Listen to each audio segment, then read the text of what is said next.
Yo, it's me, Pops Van Marmalade, and you're watching the Comics-Related Madness Network. So come get some. CromCon. CromCon.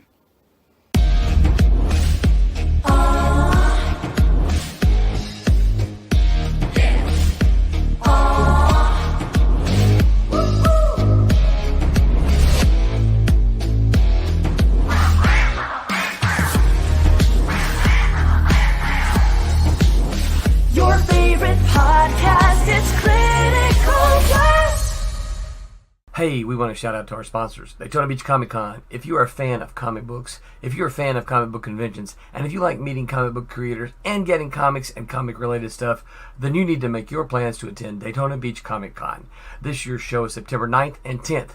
Silverline will be there, so you should make your plans to be there too. We'll see you there. If you like comics and find yourself in the Orlando, Florida area, doesn't everyone come to Orlando at some point in time to see the House of Mouse? But when you're here, you need to make it a point to visit Coliseum of Comics, especially the one on East Colonial Drive. They carry Silverline comics, even a limited edition Coliseum of Comics version of our comics. So, when you go, be sure to ask for Silverline Comics and tell them we sent you. OCD stands for Orlando Collector Deviants. OCD, Steve and Trish. They're a family of geeks who promote geek things, particularly those around the Orlando, Florida area. They're big supporters of Silverline, and we think you should be supporters of theirs too. Go give them some love. If you are an independent comic book maker and you need to get your independent comics made, you need to look no further than Kablam Digital Printing. They print our books, and they do a bang-up job. They're not only trusted by Silverline, but many, many independent comic book makers. Head on over to kablam.com and see for yourself just how easy it is to have your comic printed by them. And tell them Silverline sent you. Hi, this is Tim TK, host of That Silverline Show on Tuesday. Join us at 11 p.m. Eastern, 8 p.m. Pacific every Tuesday night as we discuss pop culture and the joys of making comics. And I'm Scott Wakefield, host of Silverline's Wednesday Wham, where we talk about comic books and all kinds of great storytelling, sometimes with incredible guests. And we want you to join us Wednesday nights from 8 to 9 p.m. Eastern. We'll see you there. I'm Roland Mann, and I host Silverline's Silver Sunday. Join me every Sunday at 8 p.m. Eastern as we make mine Silverline.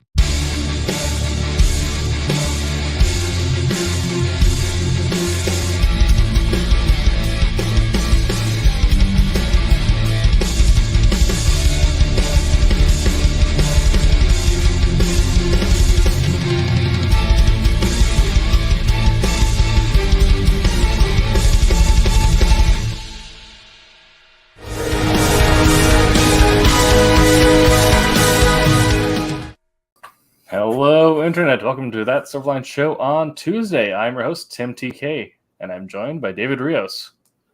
Hello. Jose is out sick tonight, or not sick tonight, tired tonight. Jose is taking a nap. So he will be back next week, but is unfortunately not with us tonight. Tommy Formonti might be joining us later, depending on connection and what he's got going on over there. But in the meantime, we will be your hosts talking about the adaptation of comics to screen. So this won't just be talking about film, but also television and video games. Anytime we have to adapt the storytelling mechanics, art style of a comic into a different medium, and the decisions, concessions, and everything that's involved with making that work in a different medium. The fact that every Silverline host has glasses makes me irrationally mad. That's from all those years of reading comics in dim light. There you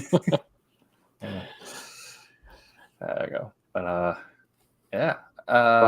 I've had them since I've been about 6 years old, so that was actually predated the comics, but it's a good theory, though. Yeah, no, mine came in teenage years, so I think my theory about stands up. For me, at least. Fun fact, though, for the Wolf Hunter promotional material, since Wolf Hunter issue 2 is ending its illustration stage.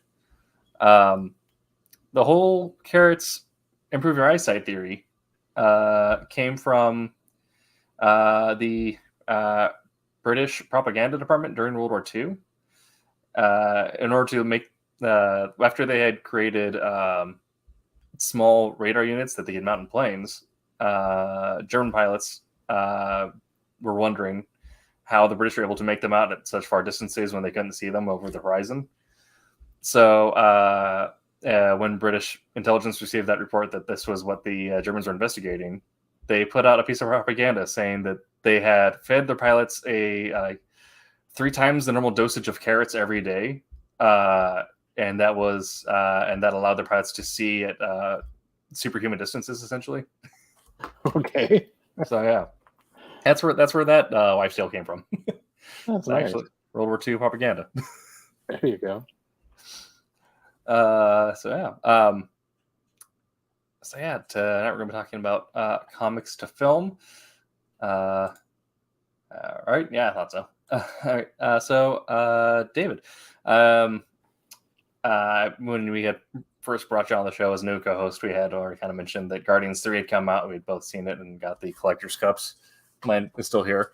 So obviously, we both have experience watching comic adaptations, whether that be film, television, or I don't know if you've played any games based on comics. Maybe the Lego Marvel series comes to mind because it's really good. Oh yeah, I've played many of those. The DCs, even played some of the Dimension stuff. Oh yeah, which was kind of nice that they had a lot of different properties in there. Definitely. So yeah, very very familiar and do love all the comedy and stuff inside of the Lego video games. Yes. Yeah. One of my things that it didn't really do much to adapt the storytelling, but one of my favorite video game properties was actually a DC MOBA that had it out for a while called Infinite Crisis, where essentially it was just their excuse of creating a bunch of different skins of all their characters from the DC multiverse and smashing them together in an arena fighter. So I laughed on that. Gaslight Batman was really strong. I liked it. Okay. Yeah. I know there was a lot of popularity with like the Injustice game. Yes, yeah, and stuff. So, yeah, I believe didn't the Injustice game come up before the comic run? Yes, which I think is interesting. That's it's a reverse adaptation. Yeah, it proved pretty popular. So yeah, definitely. So kind of stuff we mentioned, but do you have any other notable memories or things that you feel like strong opinions you have when it comes to adapting comics, or any my brain went on me. Yeah, any strong opinions, notable memories, favorite parts of comics that have been adapted into other medias? I remember going through and seeing a lot of the popularity of the different gaming and the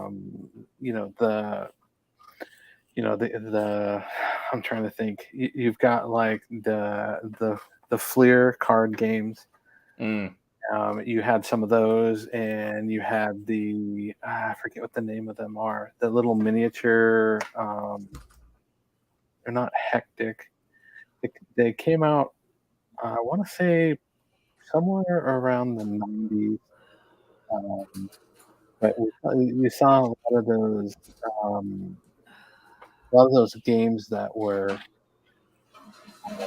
like the 3-dimensional pieces that launched with it with like the Marvel. Yeah. Was it the Helix characters or something like that?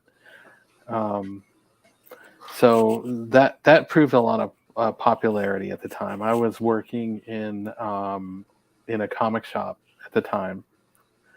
So those were, there's a lot of demand for stuff like that. And then when I left there and ended up going and working for Marvel, is when I got the experience to do, some of the Fleer cards and things like that, which were really popular. So yeah, that's that was some stuff. Like you mentioned, the video games were huge. We had We had some rough patches in the beginning. Mhm. I was a large fan of a lot of the Capcom, like the Capcom Marvel Oh games, yeah.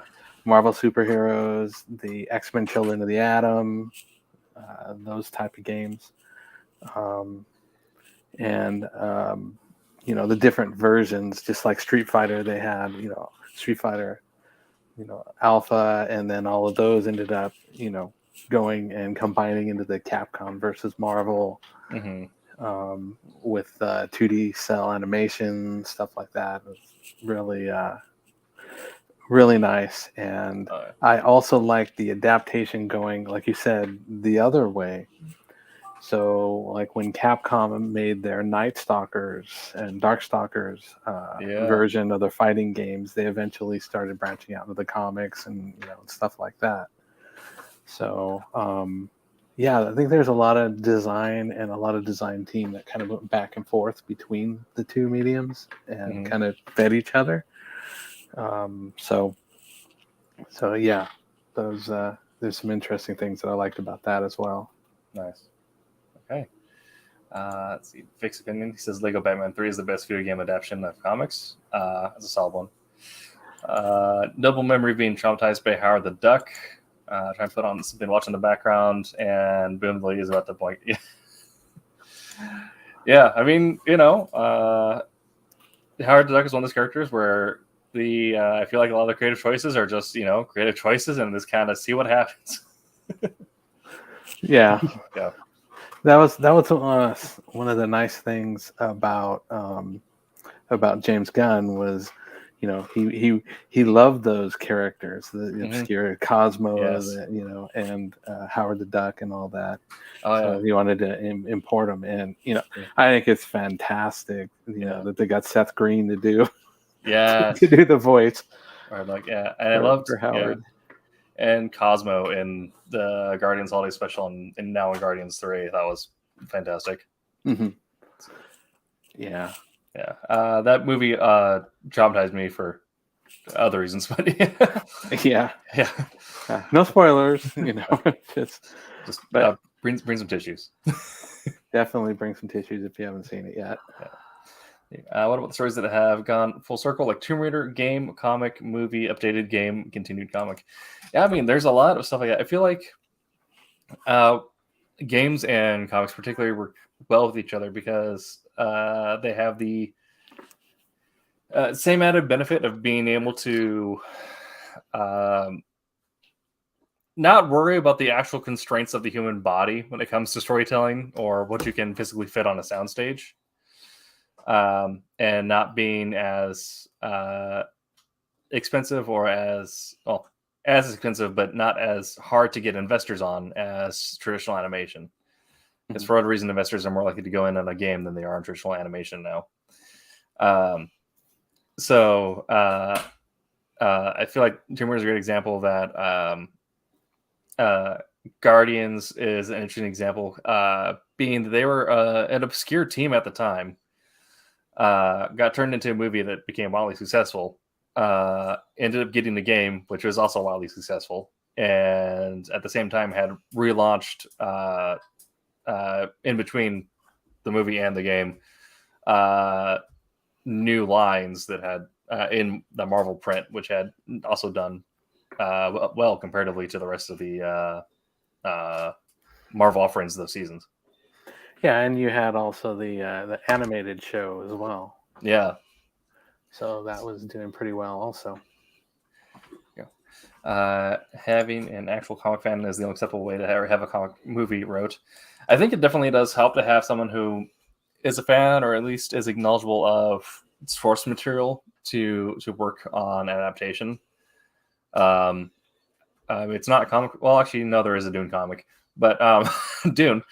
The new one with Denis Villeneuve, I think, is a really good example of comparing it to older attempts at adaptations when you actually have a director and producer who are fans of the source material, whereas before you had a director who read the book and a producer was like, "Nah, I'm cutting your budget. Just make do with what you got." Yeah. Have you guys watched the Ultra Force cartoon? I have not actually. I think I've seen like one episode of it. I've been meaning to actually see it. I know it's out there, Right. but I do need to actually go through and see it. It's something that's on my bucket list that I haven't done yet. So, Sure. Yeah. I mean, I like a lot of the characters. One of my favorite characters from that whole line was Lord Pumpkin. I love the design of Mm-hmm. Lord Pumpkin, and I have a visual.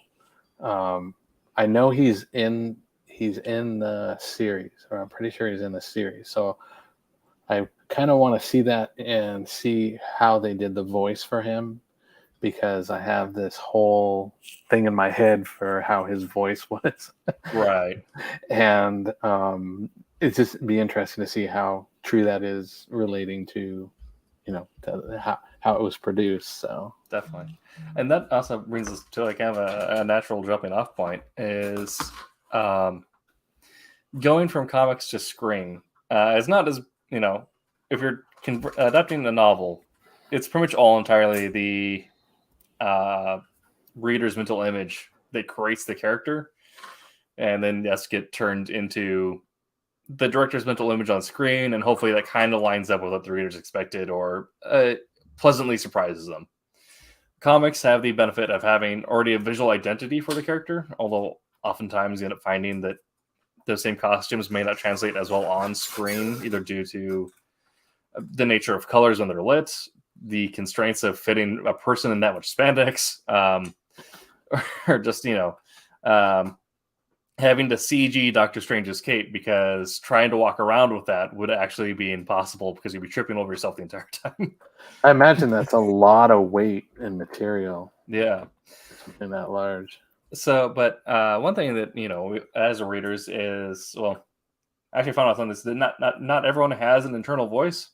So some people just read words and the words just appear in their head, and but for a lot, I believe the genetic majority, most people have a internal voice, internal monologue that will create the voice of the character as they're reading them.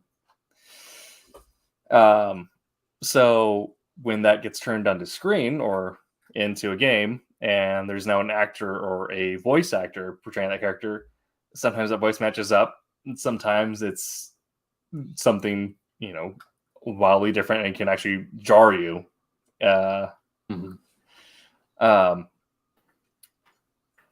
First thoughts probably being the Silver Surfer and the old school Fantastic Four movies and some of the choices they made there. But You mean Lawrence Fishburne? yeah. I mean, was he used to like, okay, yeah, sure, the gravitas works, but it's not necessarily like the super sling naked surfing bro voice I kind of imagine when I first saw the character.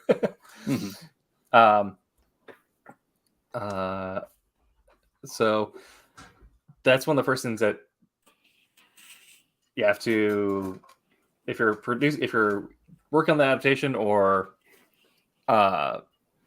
even just as an audience member watching an adaptation, coming to understanding that the nature of your own mental cognizant being in your mind, and having to find an actual person to portray this character, you're going to create a differing in perceptions, a differing in realities.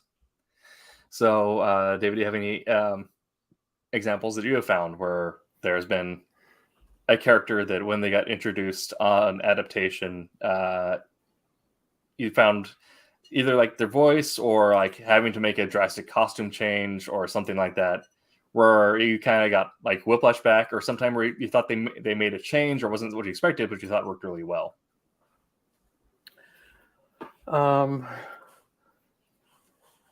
There were some things that I had where I felt like they had casted the perfect actor for it.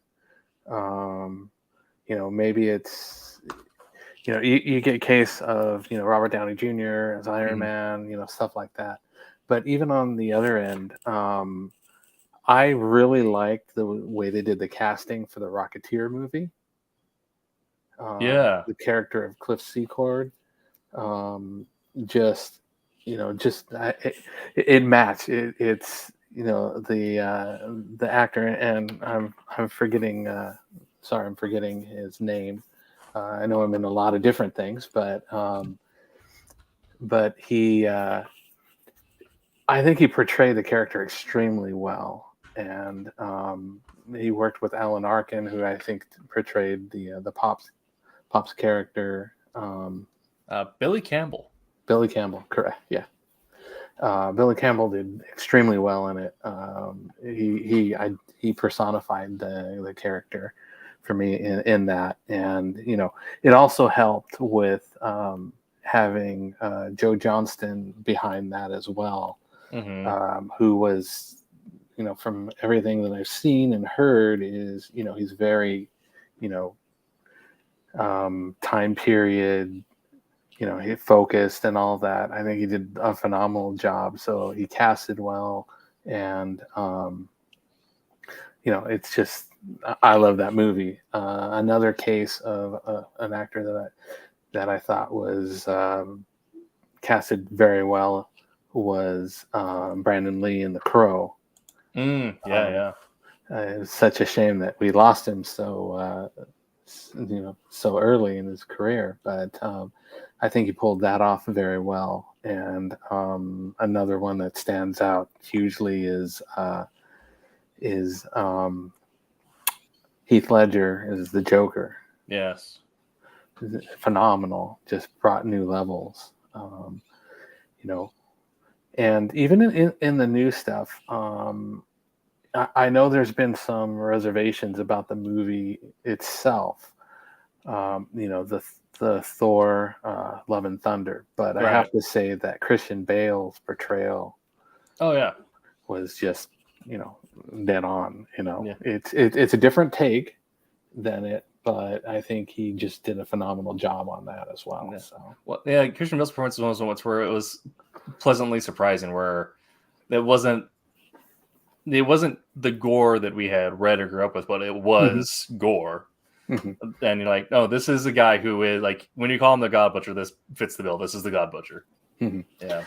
Just a lot of the mannerisms and everything that he did in his performance, I think, was just dead on. Yeah.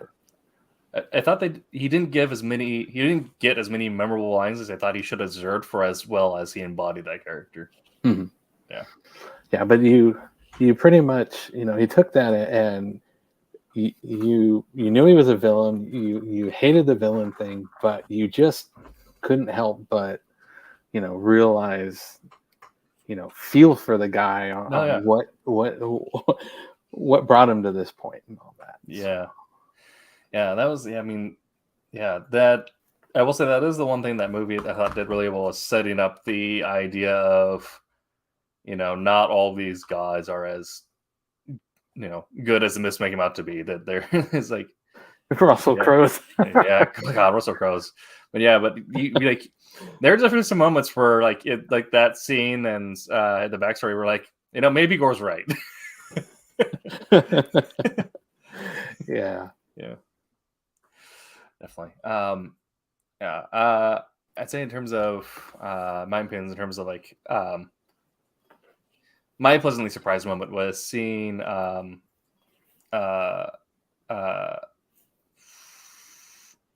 which Chris is this? There's so many Chris's. But yeah, going from the Human Torch in those early Fantastic Four movies, Chris Evans, to Captain America, where Human Torch, he made sense, but it like his performance and the line, everything about that movie is just kind of not quite there.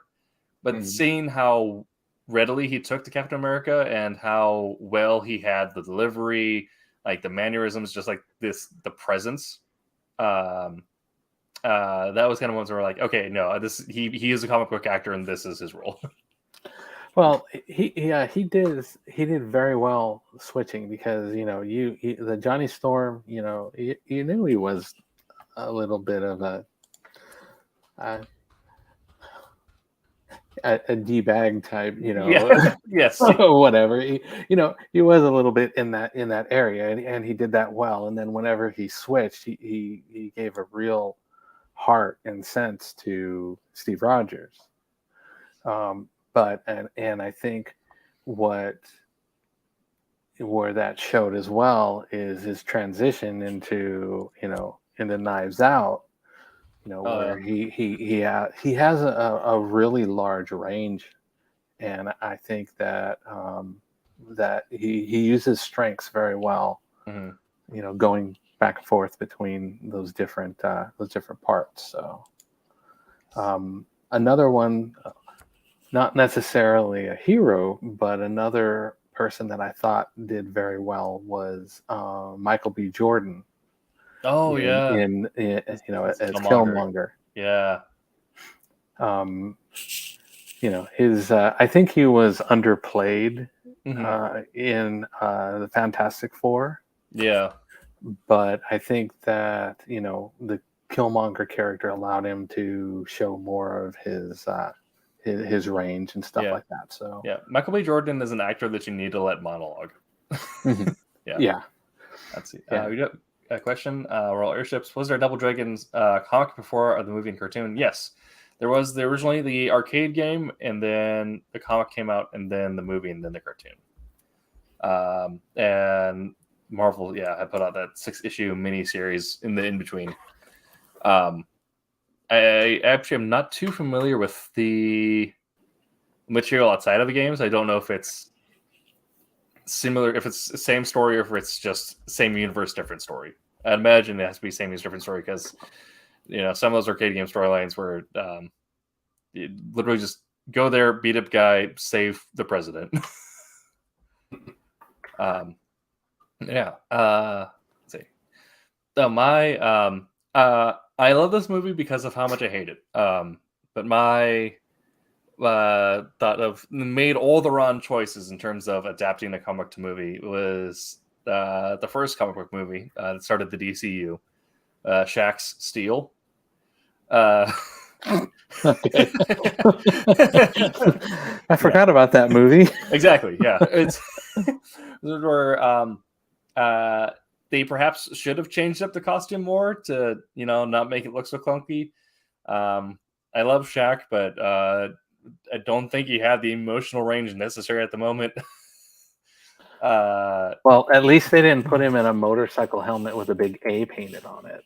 True. Yes. Yeah. Oh my gosh, that was amazing. Yeah, that would be the Captain America movie. Yeah, original Captain America movie. Yes. Yeah, man, that was God. And I think there's also a lot of the and the Thor movie. Yeah. There's anytime they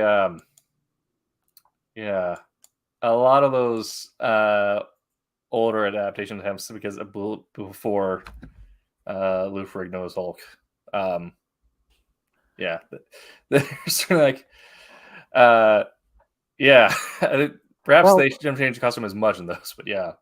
Well, or did the Lou Ferrigno Hulks come out before those?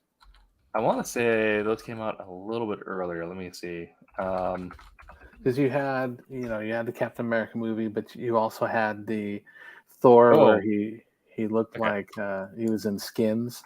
Yes, yeah. I forgot there was also 1990s Captain America. But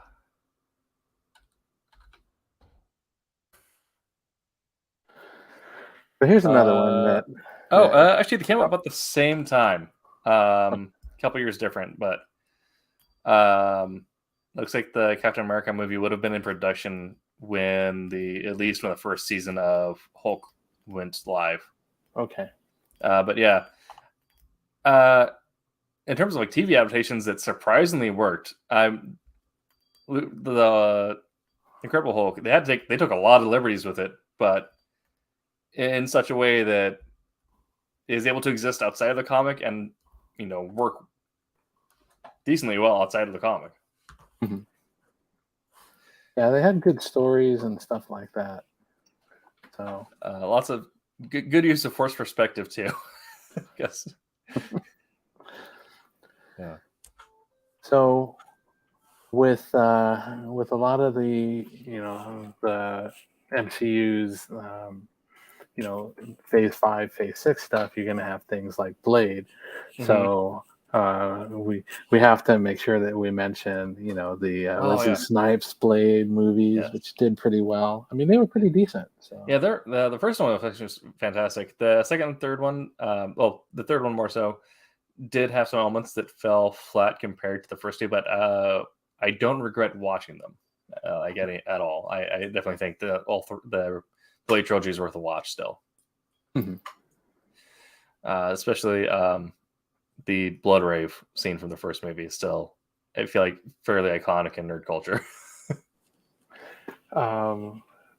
Yeah, you've got Denal.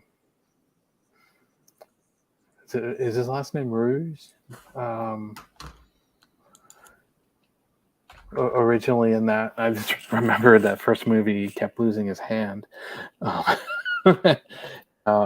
then he went on to do other stuff like Harvey Bullock in the Gotham TV show and all that stuff. So there were some nice people in there that ended up continuing in the comic stuff. I'm hoping that in this movie they find some way to have Wesley Snipes as a cameo in some form or another. Yeah, I definitely think they need to in some way, but Mahershala Ali, he looks like he's thinner, but he looks like a younger Wesley Snipes. And I'm very much looking forward to see how his take on the character compares to Snipes. How if he's going to play it much the same, because I mean, Blade in the comics has a certain way he carries himself and has a certain presence, and a certain way that he backtalks to the Avengers, which we might actually get a chance to see that in a movie, which would be great.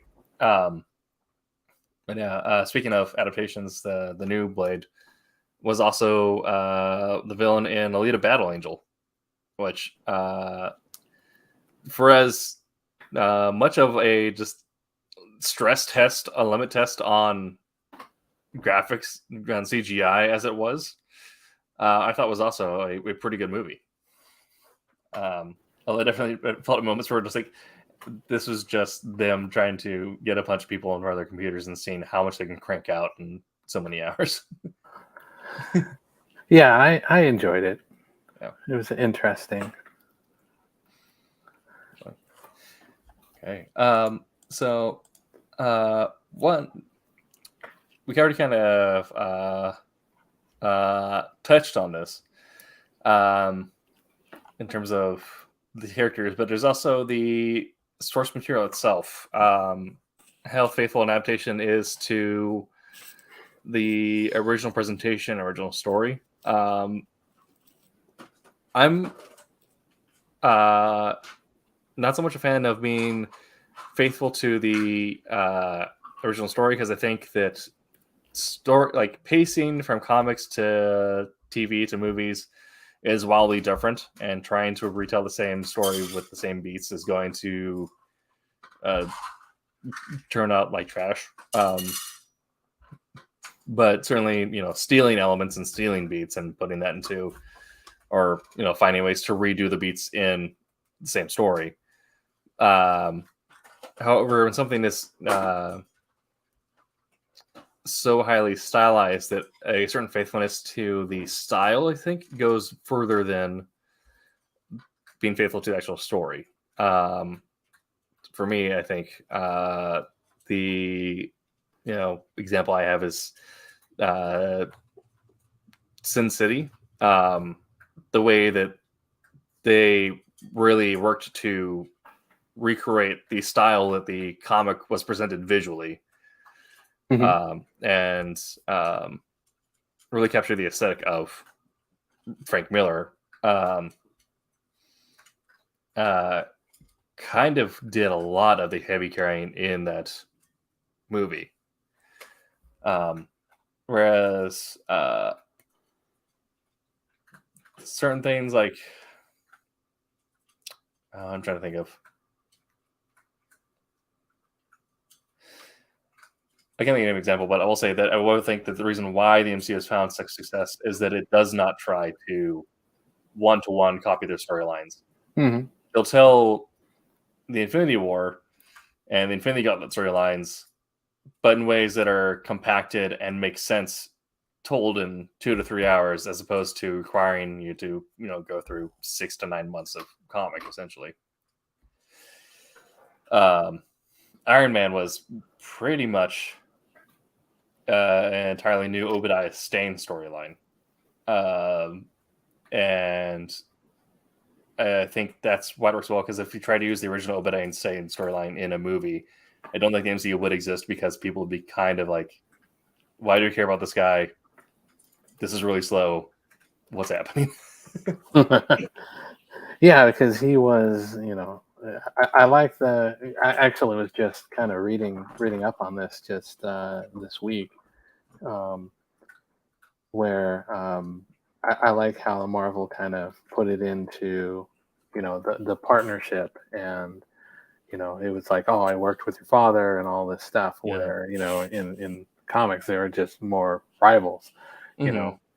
and all that. So that brought, I think, a sense of unity. And when they went through and showed him in his true colors, that I think that helped with the impact on that. Definitely. So And yeah, it's also a pleasantly surprised character choice or casting choice in Jeff Bridges. But the changes they made in that made the story feel cohesive in one go, without requiring any sort of pre-existing knowledge or backstory. You didn't need to know who Iron Man was going into that movie to enjoy any of it. And even though it did, set up several movies afterwards, it didn't feel like it was part of some, long-running epic. So they did a good job making the right choices to make a cohesive movie storyline that worked well within its time frame, with beats that made sense in the time given. So it makes you wonder if, was it kind of the similar thing like Star Wars, where, they went through and designed it of, okay, well, if it tanks, we're done, Right. But if it doesn't, we'll leave a little tidbit, obviously the Nick Fury stuff, but Yeah. From my understanding, I think that was the goal, is that they had the idea is that they might do a Iron Man 2 if the movie made money. But if not, they're just going to let it go, because they're so used to comic book movies, either going to cult classic after the fact, or bombing at some points. But with how much it kind of blew up within the first month, they're like, oh, I guess we need to do more. So then they planned on doing the Iron Man trilogy and Captain America, and then just kept on blowing up. And we're like, okay. well, the second one was Hulk, so right, or was it Thor next?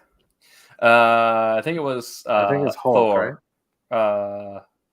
Because technically, technically Edward Norton's Hulk came out, but that was technically it should be the first movie in the MCU, because it is now canonized in the MCU. But it was, at that time, it was done entirely separate by a different studio, and was done strictly as like a one-off licensing agreement.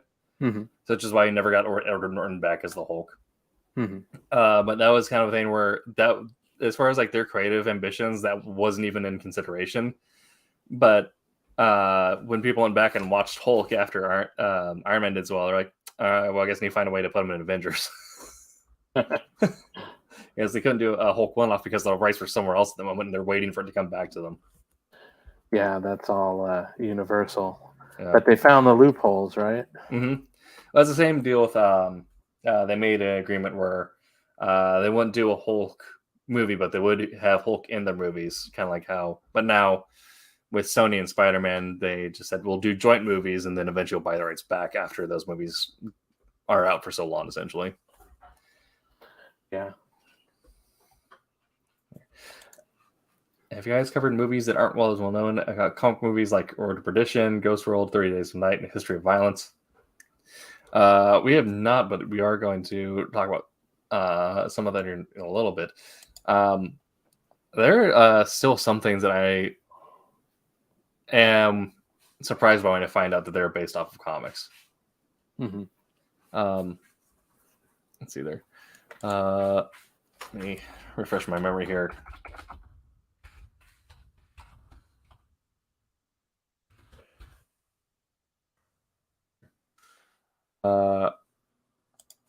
One of the things that first comes to mind is Darkman. That was Darkman and the Shadow. Mhm. Both kind of similar character archetypes, but as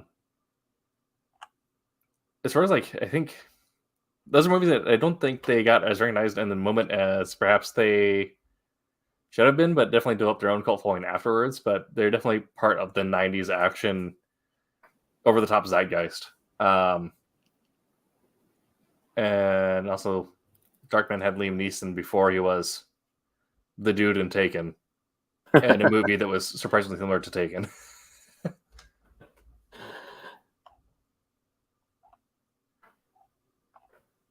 So there. One thing I always think of, the Bollywood Spider-Mans. I don't know how they exist legally, but oh my gosh, it's the best thing ever. I haven't really seen those, so Yeah, I mean they have clips on YouTube. I either they're completely bootlegged and Marvel just has decided to not shut them down, or there's some weird licensing thing over in India. But there's a bunch of Bollywood Spider-Man like movies and TV shows that are just have absolutely nothing to do with the comics, other than there's a guy in a red costume who sometimes shoots webs. okay. But it is it's some of the most absurd takes on Spider-Man or absurd stunts you've seen someone in a spider costume do, and I love it. Yeah, I like what they're doing with the Across the Spider-Verse stuff. Mm-hmm.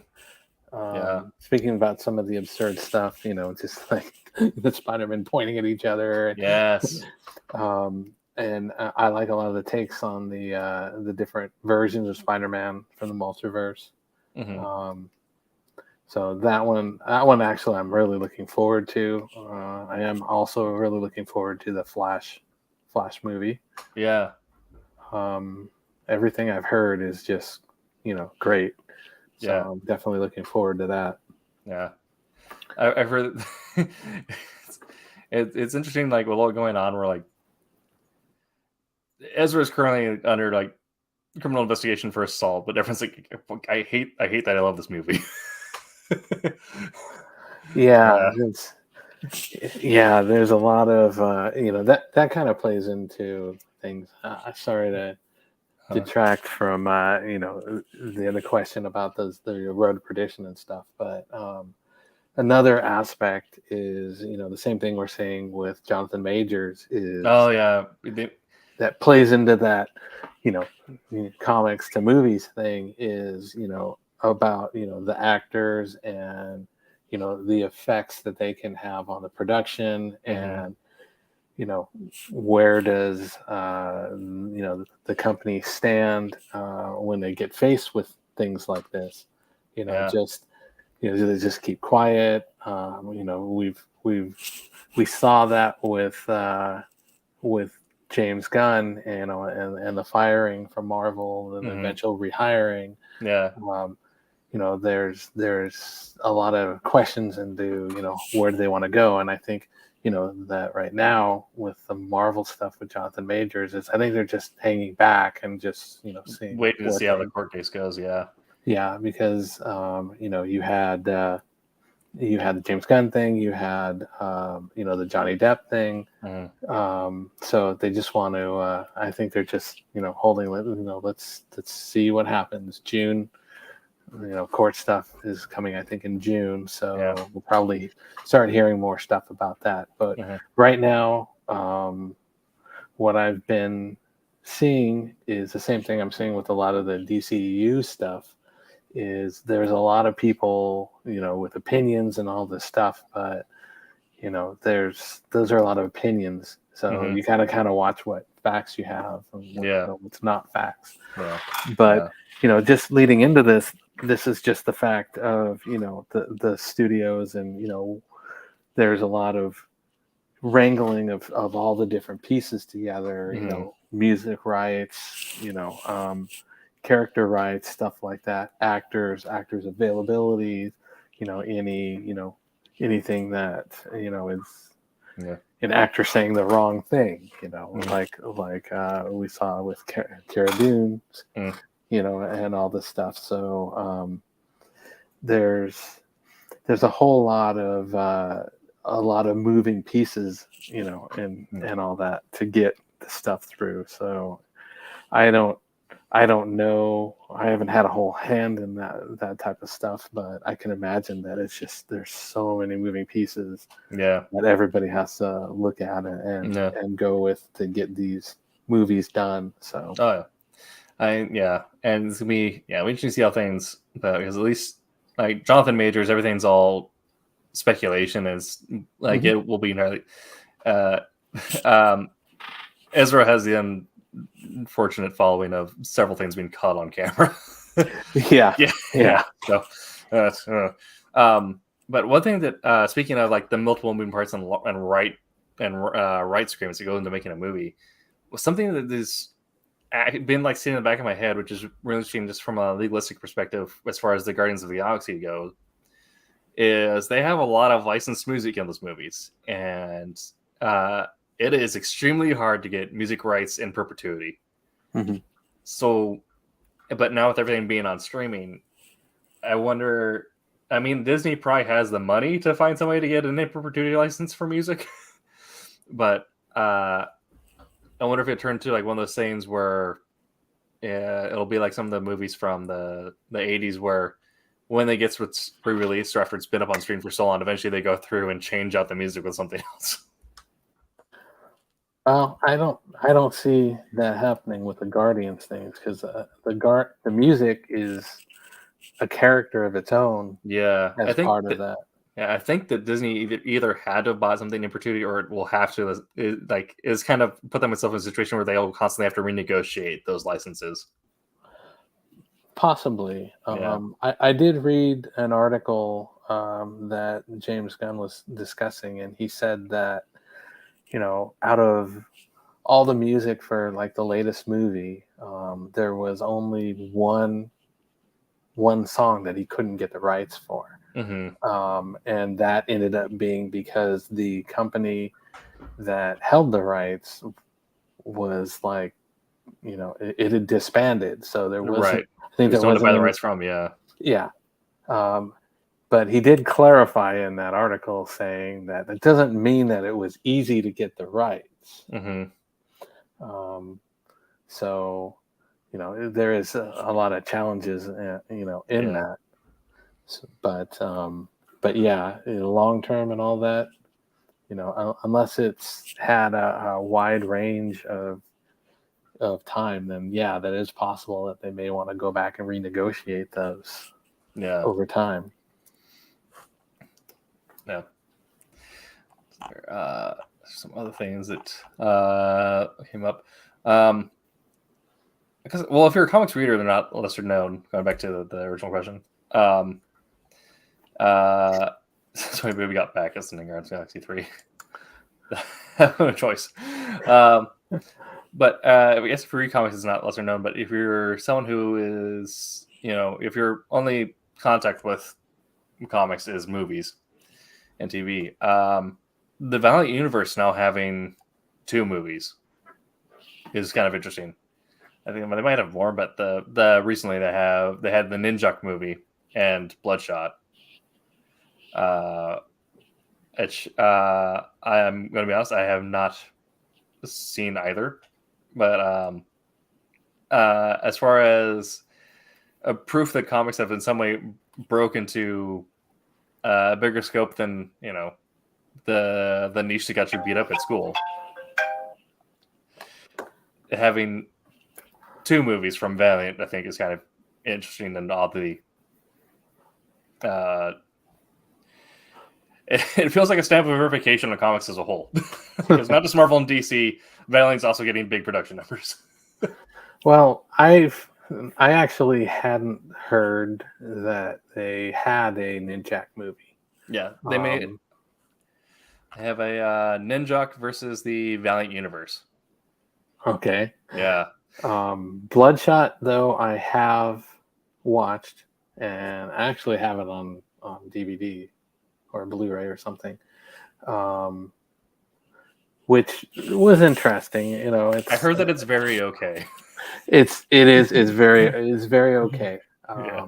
Some cool effects and stuff like that. But yeah, it's, you know, it's one of those. It's entertaining. You know, it's just something. Yeah. You know, it kind of sit back and entertain, and, you know, pass some time. It's a great movie to have on for me, like, you know, in the background if I'm coloring and doing stuff like that. Because I can look up and I know where it is, and, you know, just keep going, and it's not like I get, you know, sucked into it. Right. But I do remember back in the day when those Valiant books came out, picking up, you know, a lot of those. I have Ninjak books, and I have the Bloodshot books. That was also the same time that Topps came out with their comic line and stuff like that. So yeah, I'm familiar with it. I just was not aware that they had made a Ninjak movie. Yeah. I'll have to look it up, but I've heard that some people like it more than Bloodshot. So Okay. yeah. Really lesser known thing. This is a movie that I was actually in my mind, but I remember loving it. The 2008 adaptation of The Spirit. Okay. It kind of shot similar to Sin City, but with more screen effects and things like that to make it look kind of like it's been ripped from an old-timey comic strip. Orchestration and soundtrack is absolutely the soundtrack is by Queen mixed with some orchestration. It's supposed to be it does have some issues in that it's shorter because it was originally going to be part of a longer running TV show, I think. Okay. But they decided not to and just released it as a film. Oh no, I'm thinking of the 1987 one. 1987 was the one I'm thinking of. Okay. Yeah, 2008 one. Avoid. But 1987. Watch that. Okay. Yeah. I think I have my things reversed there. So, question: was Sky Captain and the World of Tomorrow based off a comic, or was it a movie that was designed with a comic feel? I think it was a standalone movie that just kind of. I think it was just inspired by comics. Yeah. But it is owned by Marvel, which is weird enough. But it was I think it was this movie where it was trying to capture the feel of classic like strip serials and stuff like that. Okay. But yeah, because like that's another weird thing where it's technically owned by Marvel, but it's not really based on anything, but it stands alone. And it's also one of those things where nothing really sticks with me from it, but I have fun whenever I watch it. Yeah, I like Jude Law's stuff. So yeah, it's underrated. Let's see, anything else that I need to mention on this list here that I remember? Something that apparently I need to watch because I've seen the meme of it, but there is a let's see there. Looks like there is a there's a Toei animation based off of there's a Toei animation but specifically based off of the Marvel Dracula. okay. And apparently there's a scene where he's eating a hamburger, so that's interesting. Okay. Let's see there.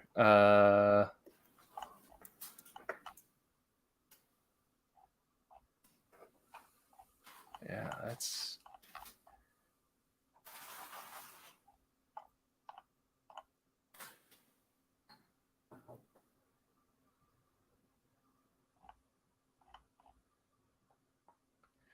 Oh my! Oh, this unlocked a core memory. I forgot about this.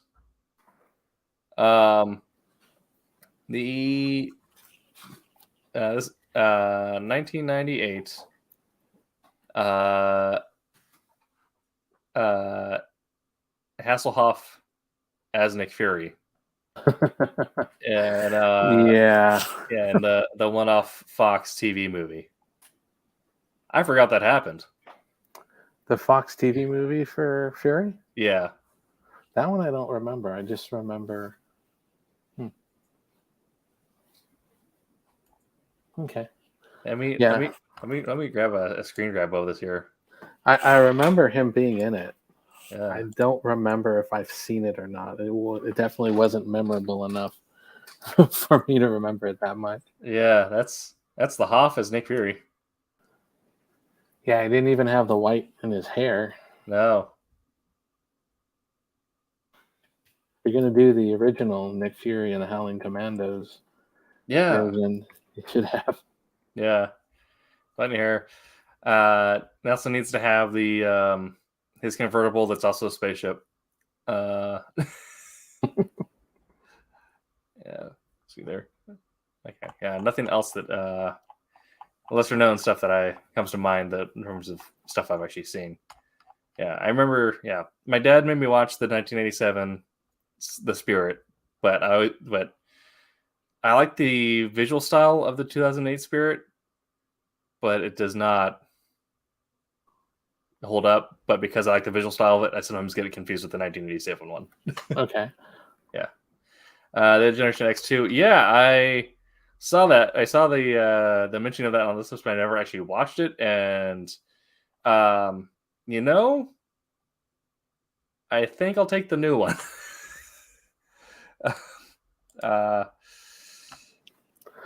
What about some of the Generation X? Yeah. What about some of the new series? You see a lot of those on Fox, like Legion. Oh, Legion is so good. I need to finish it. Legion. Sorry, go ahead. Legion came out at the right time because I was a comic book nerd, and it came out while I was in college, and of course I was going for an arts degree, so my head was entirely up my own butt. So having a comic book movie that was also written very smart, or comic book TV show was also written very intelligently, and played with metaphor and did all these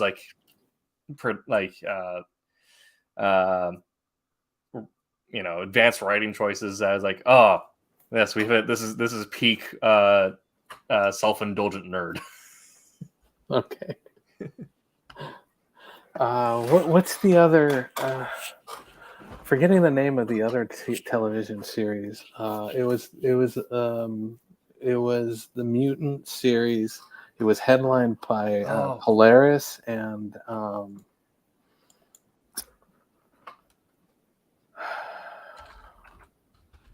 I know what you're talking about. I'm trying to. It's just I really enjoyed that. Yeah. And I see it pop up on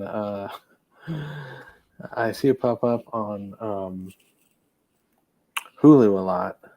Was it the? It's not this one, is it?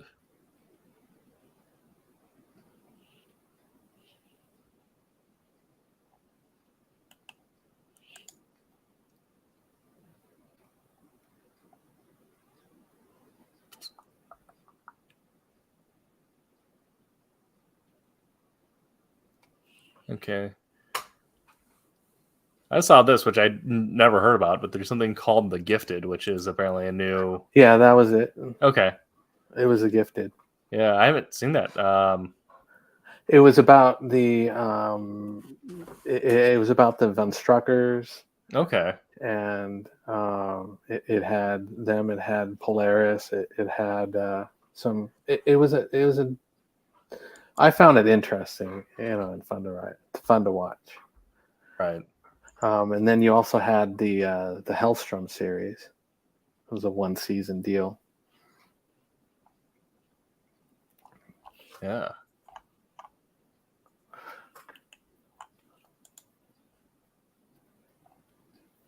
Oh, okay. Now my thing is just giving me a bunch of. Okay. Yeah. Hellstrom. Yeah, that was a single season also. It was Might have seen this. Yeah, it was very occultish. Okay. Had kind of reminds you a lot of tapping into that Constantine Right. type area. Yeah. Which I think kind of points me onto the last note I had here. Going into choices and deviation made going into making an adaptation. We've all known this reading comics, but comics aren't necessarily just a genre. I mean, like even within superhero, you have subsections of superhero. Like I wouldn't say that the same reader of Green Arrow would be the same reader of Doctor Strange, unless you just like heroes in general. Mhm. And of course, you also have things like Black Science, Why the Last Man, bunch of different like wide variations of genre within comic. Also, Why the Last Man, good TV show. But something that to me became really apparent, particularly with Logan, but looking back, I can see where it already started happening is the idea of adapting even cape heroes. I think X-Men has done this more prominently and expertly than other franchises have recently into genres other than just cape. I mean, Logan, for all intents and purposes, is a Western. Legion, it's a psychological thriller. I'll have to watch Hellstrom because I like occulty type stuff. If it's anything like Penny Dreadful, I'll probably dig it. Penny Dreadful also is it's not a direct adaptation, but it is loosely based off of Extraordinary Gentleman. Okay. Hey, sorry, I'm late. Hey, no problem. Welcome in. But I think going forward, we're going to see. I think we have to see more comic adaptations step out of just being, a traditional cape story and step out into being more genre, and just adding more flavor and more texture to the cornucopia that is comic book content. But I would like to. Oh, go ahead. I was going to say, yes, I do like a lot of that, but then I also like a lot of the things that take the capes and push the anti cape theory. Yeah. The Homelanders, Oh yeah. Yeah. the Omni Man. Yes. These good guy superheroes that are not the good guys. Mm-hmm. So there's a lot of interesting stuff that they're doing with that. I like playing those roles as well, because you've got things like your Constantine, stuff like that deals with the dark occult stuff. You've got your non-traditional superhero stuff like Crow, things like that. Yeah. Then you've got these other ones like that we're talking about with that the good guys, they're not necessarily the good guys, they're the really bad guys. Mm-hmm. And not only that, they are incredibly messed up. Yeah. Where you got the boys that are everybody's messed up on that show. Everyone. Yeah. Yes. Yeah. But then you've got on the other end of it, you've got the Invincible stuff with Omni-Man, where they're not necessarily messed up, they're just bad. Yeah. And so crossing over, I think I was reading some articles that they were talking about possibly having Omni-Man and Homelander in the Mortal Kombat 1 game. Yes, I believe that might have been confirmed. Okay. Yeah. Yeah, I've seen a lot of stuff. I believe it may have been confirmed and all that. Yeah.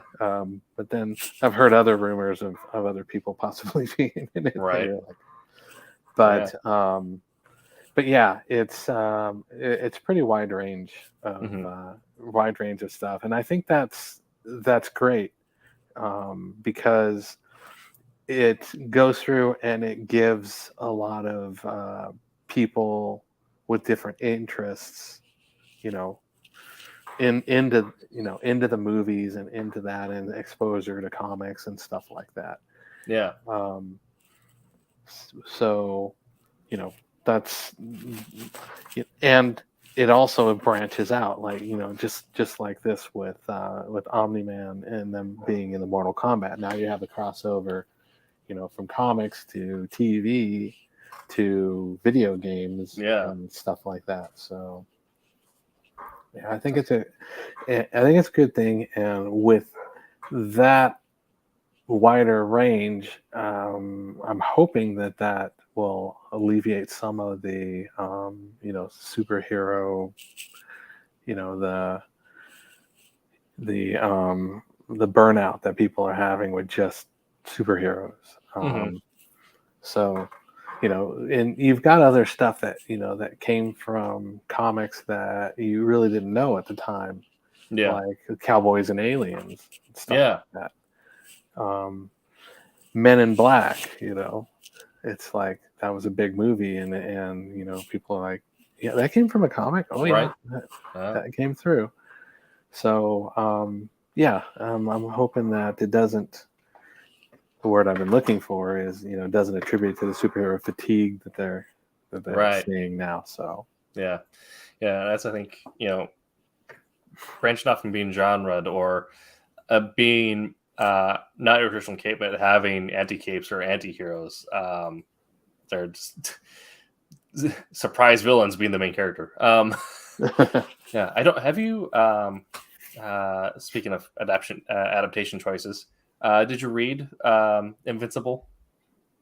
I read some of it. I have like the first 4 books. Okay. The first 4 trades. Okay. What'd you think about the Omni-Man reveal happening so early on? I actually liked it. Yeah. I think it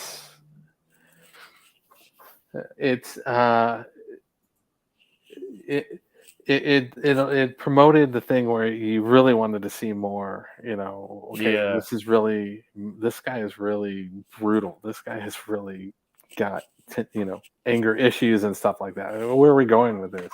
Yeah. And I think that helped draw some of the drive for that. Definitely. Yeah, I agree with you there. I think that's like one of the biggest changes I can think of in terms of like TV shows that have stayed true to source material, but then also decided to make one big change and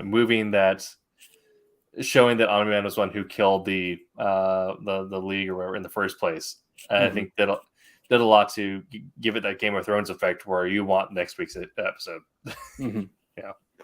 Yeah, because everybody loves the red wedding surprises, right? Yeah, absolutely. I agree completely. Cool. All right. Before we sign off for tonight, Info Fan says Alf for more combat confirmed. I think watching Homelander fight Alf would be fantastic.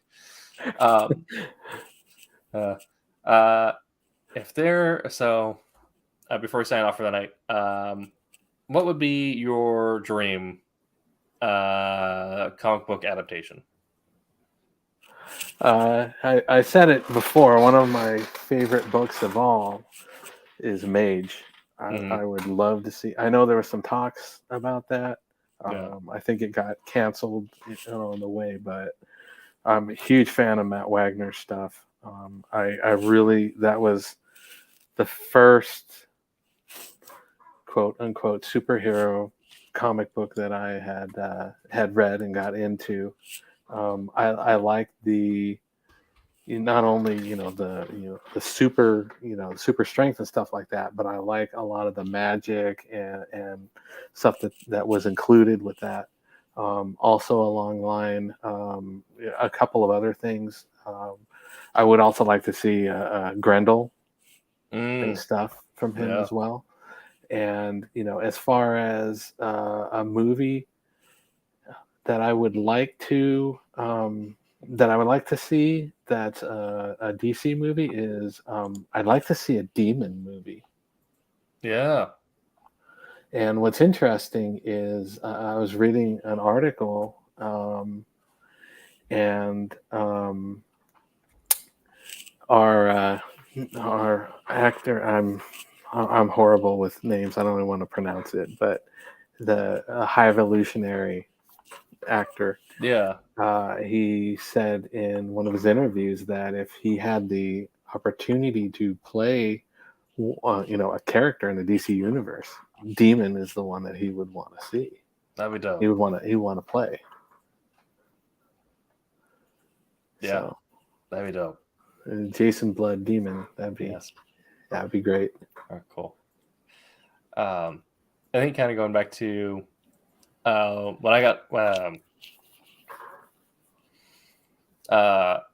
my main comic reading is X-Men, so I'm set with they're gonna adapt stuff, and some of it's great, some of it's not. I'm fine with that. But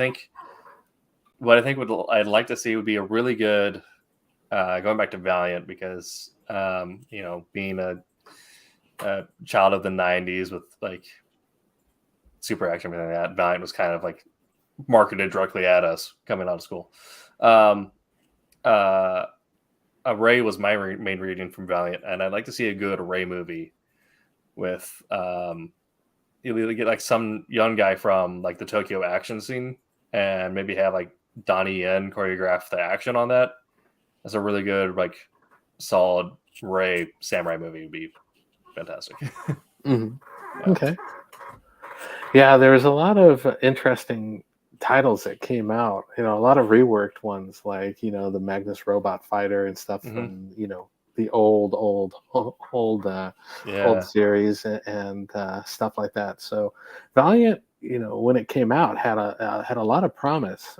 They had a pretty strong line that they came out with. Yeah.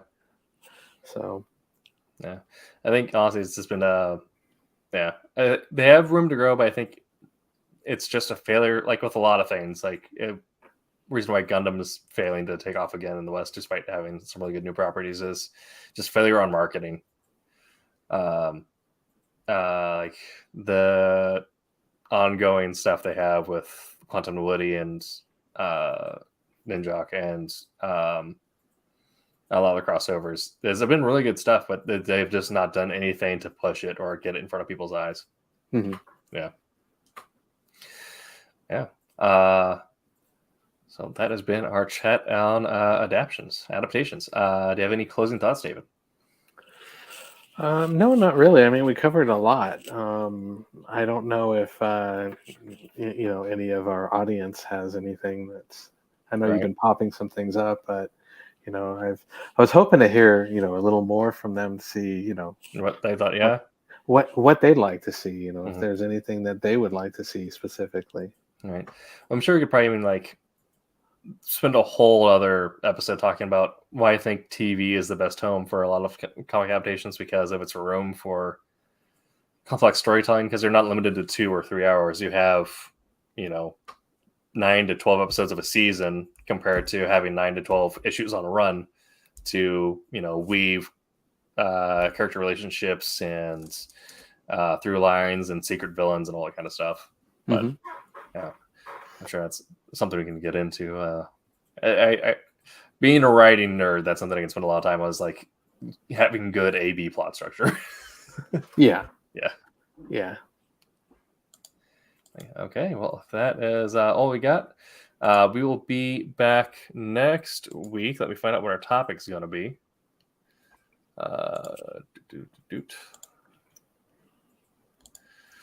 Next week, we are talking about. There you go. We're actually talking about reverse adaptations at that point as well. Because I am good at theming and know how to do back-to-back episodes. Okay. Next week, we're talking about comics based on video games. So we're talking about the reverse order. Okay. So you're Injustice and stuff like that. Injustice, Witcher, Dark Souls, all that kind of stuff. Yeah. Zelda. Oh yeah, Zelda. And I'm sure we'll also probably mention the Pathfinder and Critical Role comics and all that. Yeah. Yeah. Okay. And then hopefully Jose will be well rested and be back with us. Hopefully he will, because that is something that will also be up his alley. Yeah. Yeah. All right. Well, we will see y'all next week. And until that time, Make mine Silverline. Hi, I'm Bill Black. I created FemForce. But you know what? Today, make mine Silverline.